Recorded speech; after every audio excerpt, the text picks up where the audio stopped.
I've said this a bunch before, and I want to reiterate it because I don't think it should come off as controversial. There's a lot of talk right now, and that is, are the Bears failing Caleb Williams? And a lot of this talk is predicated on what people believed Caleb Williams to be coming out of college as this generational prospect. And all we heard all offseason was how good the Bears are, because they're not really the team with the first overall pick. They won 7 games last year. Their defense is getting better, and they did all that with horrible quarterback play. So we all expected, or at least that's what the media was trying to tell you, is that, oh, Caleb's going to be able to fit right in, and this is going to be perfect, and he's just going to be immediately an upgrade of what they had last year at Justin Fields. And best situation ever for a number 1 overall pick. I can't tell you how many times I heard that. And I'm not trying to be overly critical here. I am just trying to be fair, and I'm trying to be consistent. Heard that all offseason about the Bears and Caleb Williams. And then we even saw some stuff in the preseason. It was, he played the least in the preseason out of the rookie quarterbacks, but he had probably the biggest flashes, and so everyone just assumed, again, boom, this is where we're going. The Bears, going to be a playoff team, going to win double-digit games, all this stuff going on. The Bears are going to be great. They're going to accelerate this whole reboot because Caleb Williams is that great. And then we did this really interesting thing, and that was called played the games. And when we played the games, Caleb has not looked the generational prospect. Caleb has actually looked very up and down. Now, that's normal for most rookie quarterbacks. Look at all the rookies this year. Maybe Jaden Daniels, you could say, is an exception, but Jaden, his first couple of games, wasn't throwing for a lot of yards, but he wasn't making mistakes. But rookies in general, especially rookie quarterbacks, generally go up and down.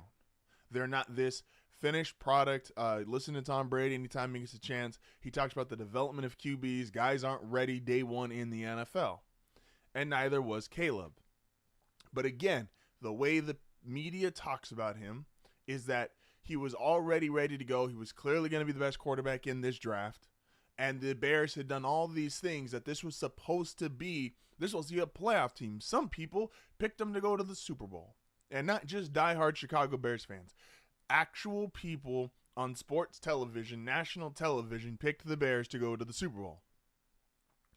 And now that has then turned the talk from, instead of, is Caleb struggling? Does Caleb need to improve? Does Caleb need to do this? The talk now around the Bears, as they find themselves in a struggling moment coming off the Hail Mary and the bad loss to Arizona, is, are the Bears failing Caleb Williams? No, I don't believe so whatsoever. Now, there's things we can disagree with, and there's things that we could say they've done wrong, but all organizations, especially when you pick, the Bears, again, weren't a winning team last year. They just weren't the number 1 overall pick. Most teams that don't have winning records, actually, I can go even farther. All teams that don't have winning records are doing something wrong by their players, by their franchise, salary cap, whatever it is. Something involved in the operation of football, something is not going correct. So we could argue, should they have fired Eberflus last year and brought in an offensive coordinator? Yeah, that's an argument. That's a conversation. But let's do that on the basis of the same way, even if it was an offensive coordinator, the Patriots pairing Drake May with Rod Mayo, potential head coach, defensive head coach, quarterback combo, similar to what Houston had last year. We've seen it in the past where these teams have brought in coach to pair with rookie quarterbacks. You're on the same timeline, and that's valid. But let's stop talking about Caleb Williams, who, even though he was hyped to be this, just because you're hyped to be someone does not mean that's what you actually are. Caleb Williams is hyped to be a generational prospect. A generational prospect does not come around nearly as often as you guys say, because you guys called Caleb Williams a generational prospect. You guys called Trevor Lawrence a generational prospect. You guys called Andrew Luck, who actually was a generational prospect. Like, we get a generational prospect now every 3 to 4 years, and that's just not the case. Do you guys know how long a generation is? Do you know how long a generation is? We don't get these guys within 4 to 5 years of each other. It's not just, because one generational prospect left college, another one has to be there. Caleb was a great prospect. Caleb had all the tools and still has all the tools to be a successful NFL quarterback. But let's just be honest about him. He has a really good arm. He has athleticism. And the decision-making and some of the ability to go off script is only going to improve as his time in the NFL, his time with professional coaching, all this stuff has to get better for Caleb Williams to also be better. Again, there's a reason why. Just objectively speaking, The other two rookie quarterbacks that have started the season, Jaden Daniels, Bo Nix, they look like they are getting better. Why? Because look what Washington has put around Jaden Daniels. Not just from a player's perspective, because Caleb has a bunch of good players. Chicago has a good defense. They've got DJ Moore, Keenan Allen. They've got Roma Dunze. They got Cole Kmet at tight end. Their offensive line needs to be a little better, but again, no team's perfect. But he looks like he's not improving, and a lot of that is regular rookie mistakes, and because he's not generational overcomes really bad. The better you are individually as a quarterback or as an elite athlete in any sport, really, the more you can overcome. If you're an elite starting pitcher, you can overcome what your team is doing around you. Go back to Matt Harvey when he first came up with the New York Mets. He was on another level, so it didn't matter if the Mets weren't that good. He was that good, and he could overcome the Mets' current dysfunction. Look at Andrew Luck in the NFL. He could overcome the Colts' dysfunction, winning 11 games right out the gate, multiple years in a row. Look at LeBron James. Again, didn't make the playoffs, but he immediately made Cleveland. Cleveland saw and said, oh, this is going to work. And within 4 years, he was in the NBA final. Like, these guys that are actually generational, this is what they do. Caleb is just a really good prospect. So the other two rookie quarterbacks, they've got Sean Payton, they've got Cliff Kingsbury, they've got consistency, they've got coaching. So even though they don't have quite the talent overall on the roster as Caleb Williams has, we are seeing growth and progression, and we are seeing progress. We're not seeing that with Caleb Williams. Again, this is not meant to be, Will's going to join us later in the show, this is not meant to be a rip Caleb thing. I just want to put Caleb in the actual class that we're supposed to put these guys in. You don't get a generational prospect every 5 years. Again, you guys told me he was generational. You guys said Trevor Lawrence was generational. And then you guys said Andrew Luck was generational. And out of the three of them, Andrew Luck's the one that lived up to the billing of generational. He got Peyton Manning fired and immediately started winning 11 games. And here's the thing. It's not fair to Caleb to be called generational. Maybe he enjoys it because it brought obviously a lot of early endorsement money. It brought a lot of NIL money. And there was these other things that did come with it financially that he has probably really enjoyed. But as far as how we grade him on the football field, just, a large part of the conversation was from the fact that desperate teams are always going to over-evaluate or overhype certain players. That's what desperate teams do. It's what desperate people do. And so the desperation of the team trying to get Caleb, and as someone who was a fan of a team that thought they had a chance to get Caleb Williams before Denver had its 5-game win streak last year, Denver was absolutely in the running to get him. Yeah, when you're desperate, you do start over-evaluating the guy. You do start thinking they're better than what they are. We do this in sports. We do this in our own life. If you're desperate for a job, a lesser job looks more appealing. If you're desperate for a relationship, a lesser partner looks more appealing. And so we sit there and we just keep moving up and up this evaluation of Caleb Williams when that's just not who he is, and that's fine. Let's just evaluate him fairly. Let's evaluate him properly. Again, he's going to play, and this is where a big thing. We're going to talk about this again. Will joins us later. He plays the New England Patriots this week, him and Drake May, two of the top 3 picks. We just saw him and Jaden. Neither really played great in that game when they played against each other. But Jaden did look better. Jaden looked more composed. Jaden looked like, again, they didn't score a whole bunch of points. They weren't going up and down the field. But Jaden looked like the game was slower. It made more sense to him. I've talked about this a lot with Josh Allen. If Drake May in start number 4, and really only start number 3 because he got knocked out of one of the games, if he looks more composed, he looks more stable than Caleb Williams on start 8, or start 9, I'm sorry, then there's going to start being some real issues. And again, this is not they failed Caleb Williams. Let's just evaluate Caleb for what he is, which is a really talented rookie quarterback.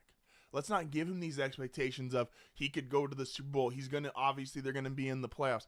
Let's just evaluate and let him be who he is. Oh, man. Going from there to Thursday Night Football. We were potentially going to be on after the game. We'll see. I haven't confirmed yet with my schedule. But Thursday Night Football, it's Ravens Bengals. And I think this is, without a shadow of a doubt, I think this is the Bengals' worst matchup, which is Lamar Jackson and Baltimore Ravens. I think Baltimore really only has one issue this year, and that is Bill Belichick went on, I believe it was ESPN, and said, look, the Lions are the team that they kind of have to beat themselves. You have to hope they mess up. They're so talented and their offensive line is so dominant. Baltimore doesn't have Detroit's offensive line, but their offensive personnel is insane. Derrick Henry is leading the league in rushing yards, rushing touchdowns. Lamar is second in passing yards and second in touchdowns, I believe, right now. It is insane what they are doing. Lamar is on his way to most likely his third MVP, and Derrick Henry is on his way to, I believe, his second Offensive Player of the Year season, and it would be his second 2,000-yard rushing season. So Baltimore's doing a bunch of crazy things. They're out rushing people at 150 yards, putting up all these offensive numbers. But Baltimore's one problem, the Lions have to beat themselves. Baltimore's in a similar boat, but Baltimore almost falls into this boat of the late 2010 Steelers, where it was Big Ben, AB, Le'Veon Bell, and I don't really want to bring them up on election day, but it is what it is. And they were a team that felt like they always played up or down to their competition. And that means, if they're playing a team, like at that point in time, a Colts team with Manning or Luck, it was just like at that point, the Broncos with Manning, the Colts with Luck, the Patriots on Brady, they would get up for those games, and they looked like they were as good as anybody in the league. They could play with the elite teams. Then when they played the more bottom feeders of the league, the Browns, the Bengals at that point in time, the Lions during that run, they looked like they could lose to anybody in the league. And that's what Baltimore does. If Baltimore's playing a team who was established, we know is good, one of the better teams in the league, they could play with anybody. And then you'll see them play the Raiders, and it's a dogfight, and they lose that game. That is, right now, that's their biggest problem. This is one of the most dominant teams in the league. Arguably, you could argue it's the most dominant. Them and Detroit, take your pick. But the Bengals are their worst matchup because it's a division rival, and the Bengals have been to a Super Bowl, which is something that Baltimore wants to get back to, Lamar especially. They respect the Bengals, despite their record or their performance. They respect the Bengals as a really good team. So they get up to play for them. They make sure they're on their A game. They're extra prepared. They don't overlook them. So the Bengals are literally, and Lamar's 5-1 against Joe Burrow, which is just proof positive. This is the Bengals' worst matchup. And I know there's a bunch of people out there right now that are on the Bengals. However you feel about the Bengals, just be consistent about it. Because there's a bunch of people who are either going to say, oh, I knew the Bengals were turning around. And then a bunch of people are going to say, if it doesn't work out, yeah, the Bengals were trash all year long. But grab an opinion, stick to it. Just, stand on it. But the Bengals, absolutely, the Ravens are their worst matchup because the Ravens respect them because they've been to a Super Bowl. They understand how good Joe Burrow is, Jamar Chase, T. Higgins. We see the game early this year, went to overtime, 30-plus points on both teams. They respect them as a quality opponent, and because of that, even if it's on a short week, Baltimore got to pull a lot of its starters out early last week when they beat up on Denver. I think this is going to be a really bad matchup and a really tough game for Cincinnati to win, especially being in Baltimore. So Baltimore didn't have to travel this week because they obviously, again, they play Denver at home. And so I think this is Cincinnati's worst matchup. And while I think there's a chance for the Bengals, I'm on the side of I don't think they're good enough this year. And they've made a bunch of really odd decisions that I think have hurt the inside of that locker room, like not signing more guys, but also releasing guys and still not paying Chase and or Higgins. So you did all these moves to be, quote-unquote, better financially for the future, and you've only signed one guy, which is your quarterback. So I think that has hurt the inside of the locker room, and I don't think the Bengals have enough talent, especially on defense this year, to be good.